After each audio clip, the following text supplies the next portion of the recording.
Hello, beautiful neighbors, and welcome to the Botanical Biohacking Podcast. I'm your host, Dr. Andrew Miles. When I was a boy in South Dakota, sage and sweetgrass were just part of life. They grew alongside roads and ditches, and we would put them on the dashboards of our cars. In Inipi ceremonies or public gatherings, people would begin with smudging and prayers. The entire process of chasing away evil and attracting good spirits and health had a lot to do with fumigation for purification. It also seemed linked to sweating because we did a lot of that. Sweating in the Inipi ceremonies was a central part of physical and mental health.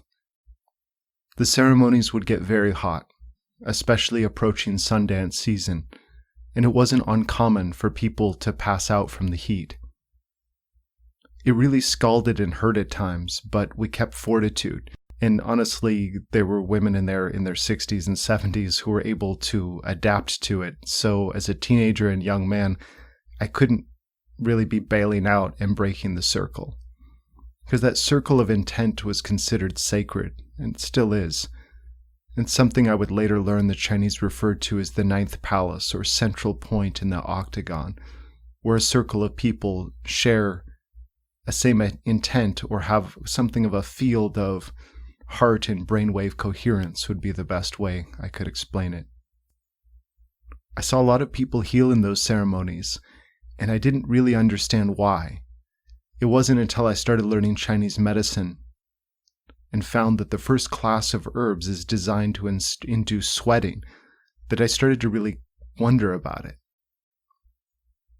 It turns out that dermcidin is a compound. It's specifically and constitutively expressed in the sweat glands.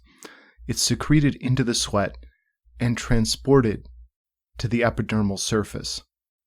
This plays an important role in regulating the human skin flora, and it serves as an antimicrobial peptide.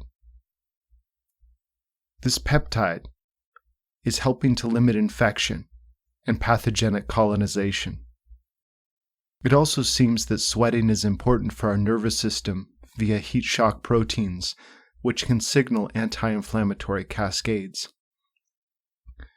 I think the relationship between inflammation and addictions and mental illnesses may provide that link, why on a physical level this is having such a profound effect on people's lives.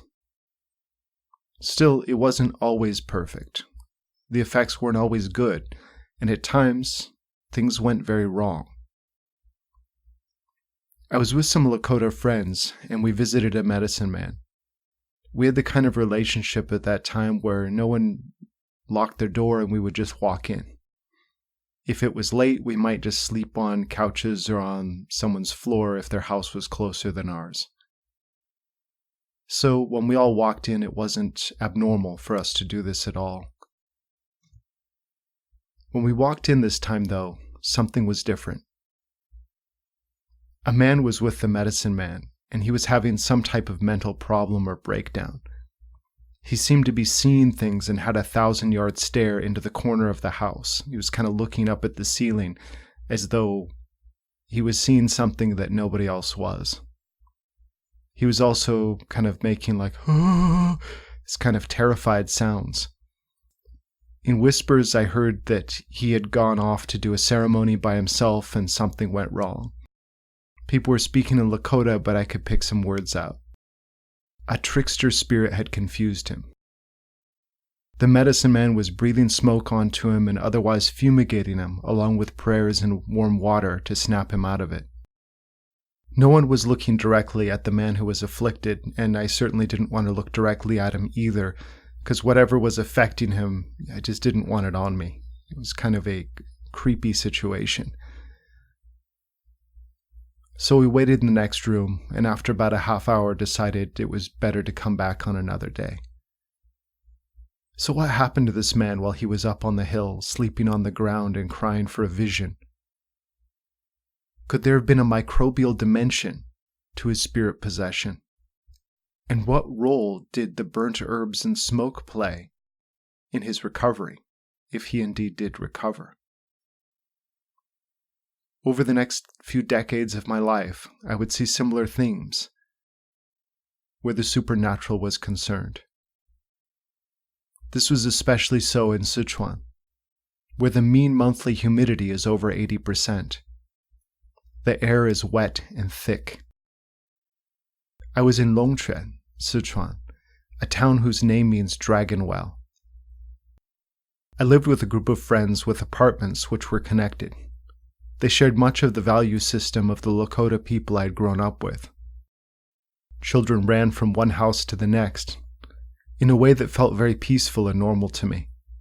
In the morning, I would meet my kung fu students at the base of a mountain near the home, and we would run up the stairs until we got to the training area.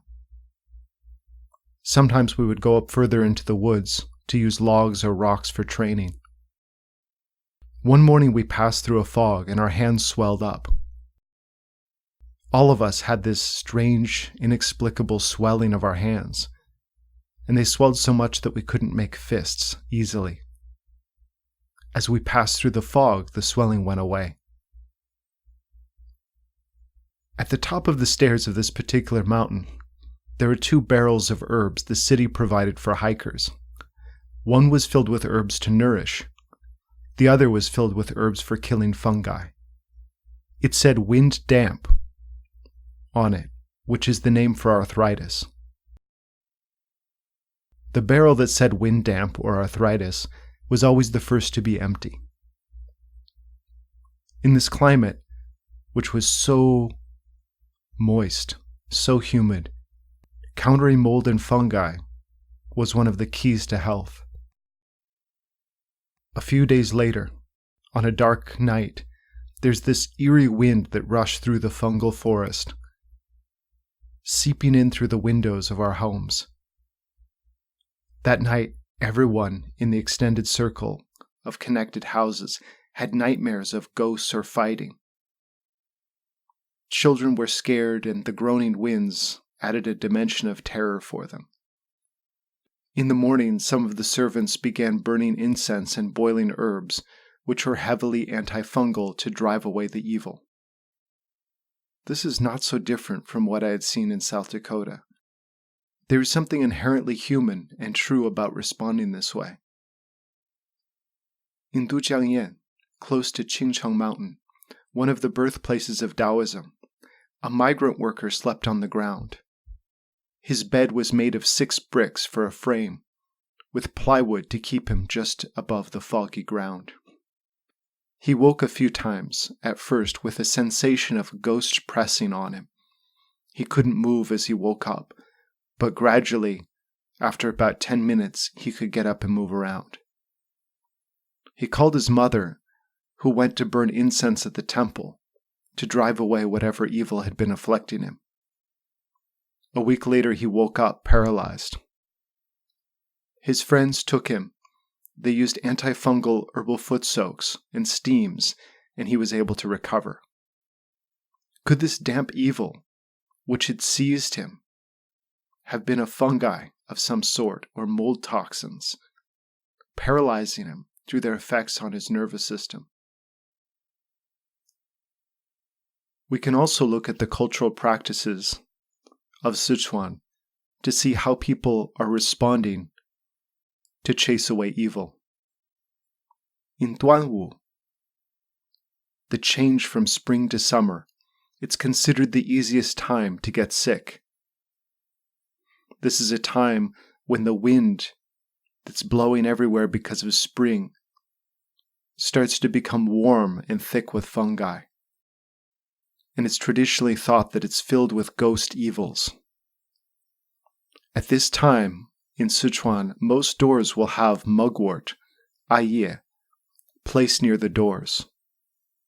It's also traditional to use shichangpu and garlic. As wind travels up a 5-story staircase, the scent of the cumulative effect of all of these herbs is multiplied. And as wind blows through the city, it passes through 1,000,000 doorways. The houses are filled with cooking huajiao and lajiao, Sichuan peppercorn and chili peppers wafting out the windows, so strong that it would hit like mace. I would be riding my electric bike and have to pull over and be wheezing. It was as though somebody had really maced me, but this was just the vent coming out of a restaurant. All of this will have an effect on that fungal ecosystem and help to fight back against some of those pathogens. The three traditional herbs, Sichuan, Aye, and garlic, are seen as the three weapons. Sichuan is the sword, Aye is the whip, and garlic is the hammer. These are said to expel snakes, drive away bugs, bacteria, yeast, fungi, and evils of all kind. So there's already an understanding in the local folklore that snakes, bugs, and bacteria and fungi are all kind of part of the same thing, in terms that they're evils you want to be driving away. Sichuan and Aye are in our foot soaks, and this isn't by coincidence. This is because they're incredibly good at driving out this wind-cold, damp evil, and they have antifungal properties, which help to restore various types of arthritis and even neurological conditions. These are herbs with some of the most potent volatile oils for killing fungi. As to garlic on the doors, this sounds kind of Slavic to me, like for chasing away vampires. Could they also have a tradition of using fumigating herbs to keep people from hidden and unexplained evils? Our respiratory microbiome connects with our skin as we breathe. And our skin microbiome has a cloud which surrounds us like a miniature atmosphere. This is our first line of defense. And on the wind, various fungi will interact with this. If they can get through and disrupt our atmospheric barrier, they come in and become part of us. Does our atmosphere affect our emotions, our moods, and our personality? Yes. Do microbes in the environment have an ability to affect us as well? Yes. Insofar as they're interacting with our immune system and as they enter inside of us, as they can affect our endocrine system. Yes, on both accounts, both directly and indirectly. Perhaps it's pseudoscience to say that ghosts can enter us and cause us to think and feel things we don't want to.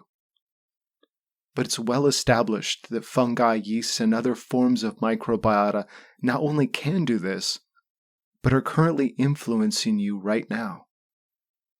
The trillion-strong angelic chorus of microbes can turn demonic depending on how we cultivate ourselves in a very literal sense. The microbial cloud surrounding others will affect us, as well as their breathing patterns, heart rate, and the coherence of mental states between us. There's nothing truly individual about us. We are part of a larger soup, a school of microbial fish moving through societies and literal cultures of microbial-controlled mammals. They get passed down as a form of inheritance, or as a curse from mother to child and through skin-to-skin contact. Because of this understanding, our internal ecology and cultivating ourselves will always be emotional and spiritual, even if we are only looking at how to alleviate simple aches and pains. It will affect us neurologically, because these parts of us are inseparable. Can we consider a belief or a mental state to be a spell? Can it be broken with a magic potion? This depends whether we want to look at it through a mythic lens or from a logical lens. Jinzhao treated a woman with paralysis. She couldn't even swallow, and had been given the herbs through a tube. A week later, she was walking and awake. The spell of fungal damage to her central nervous system had been broken, and her nerves were able to repair themselves. As new research emerges, the lines between tradition and science, between the spiritual and the ordinary, are blurring, at once creating a cultural renaissance and a return to our roots.